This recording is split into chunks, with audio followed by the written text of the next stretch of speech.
this is what you will need.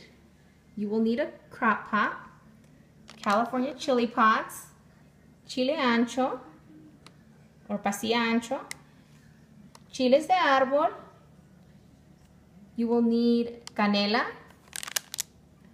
laurel,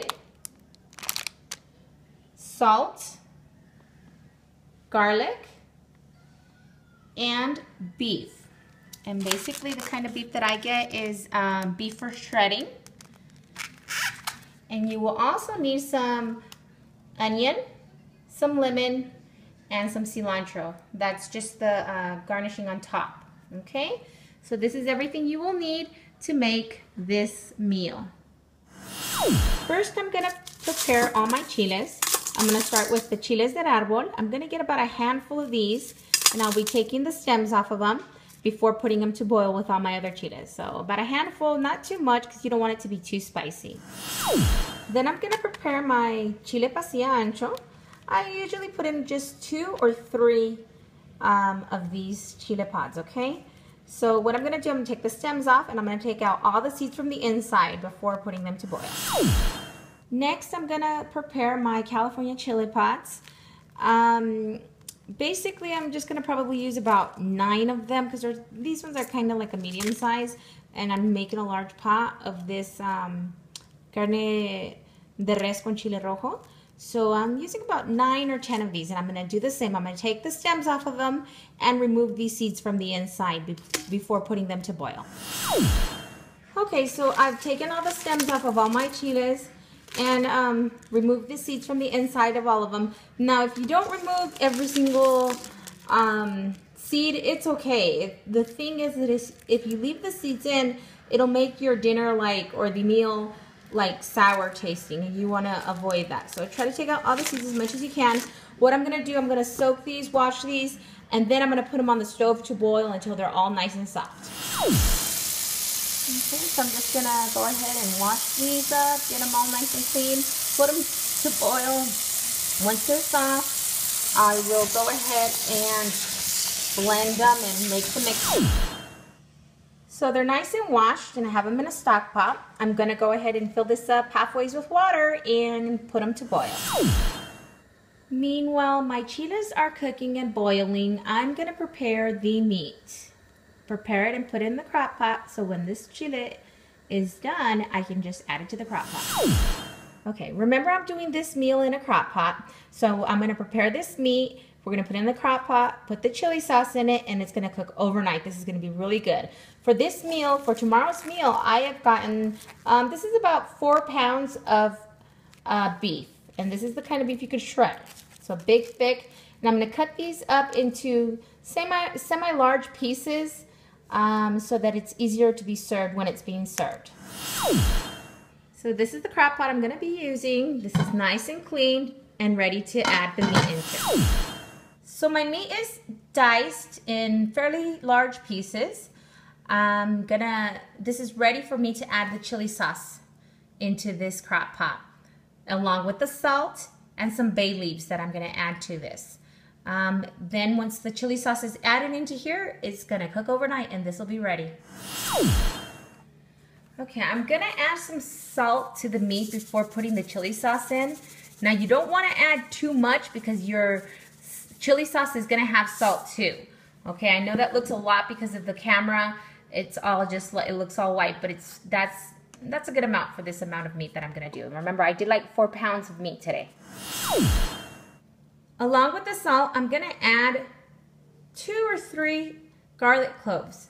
And this is just gonna be floating around in the juice while it's cooking, giving it some extra flavor. Looks like my chilies are ready to be blended, so I'm gonna go ahead and make the chili sauce. Okay, so what I'm gonna do, I'm gonna get the chilies that I cooked and boiled and are ready to be blended, and I'm gonna go ahead and add them to the blender, along with some garlic and cinnamon stick. It's about 3/4 of a cinnamon stick, and that is part of the ingredient, okay? Along with some salt that I'm gonna add to the blender also. It's all in there. So all my chilies and my chili pods are in here, the garlic, the cinnamon. I added some salt, and I added some water from the from the stock pot that the chilies were boiled in, okay? So just a little bit, just so that it can make a liquidy texture instead of a clumpy, hard to blend texture. Then I'm just blending it. I'm gonna blend this until this is really nicely blended and a nice liquidy texture. So my chili sauce is ready to be poured into the crock pot with the meat. So this is, it's supposed to be kind of thick, okay? I'm gonna add some water to this. And this is really hot because it's straight from the stove from boiling the chili pots. So I'm gonna pour this all in here, and then I'm gonna add a little bit of water.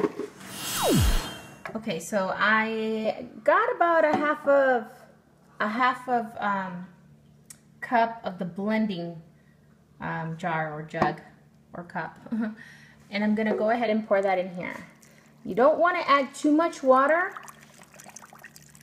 because then when it's cooking at night, it actually will overflow and you don't want that to happen. So I'm gonna add about that much more water until it goes up to about here.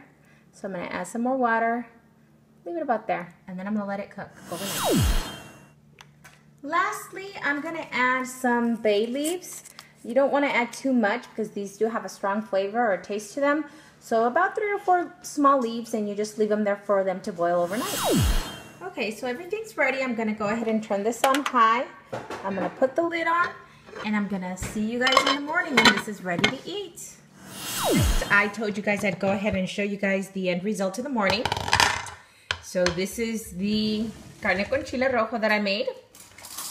And this has been cooking all morning. As you can tell, some of the water has evaporated away, but that just makes it even all the better because it comes up to be a nice, kind of thick, juicy carne con chile rojo. So this is the end result. I'm gonna garnish this with some onion and cilantro, squeeze some lemon on top of it, serve it with some frijoles de la olla and some Mexican rice. This is going to be divine. I hope you guys enjoyed this tutorial. If you guys happen to make this meal, let me know how it turned out. I hope you guys have a great day. Okay, so basically what I do is I serve this with Mexican rice and some beans. I just put a lot of pieces on here and some juice. And then I will garnish this with some onions and some cilantro. A piece of cheese and some corn tortillas. Bon appetit! So this is the end result. Carne con chile rojo, rice and beans, a piece of cheese and some lemon. I hope you guys enjoyed this tutorial, and I hope you guys can make this meal. Bon appetit!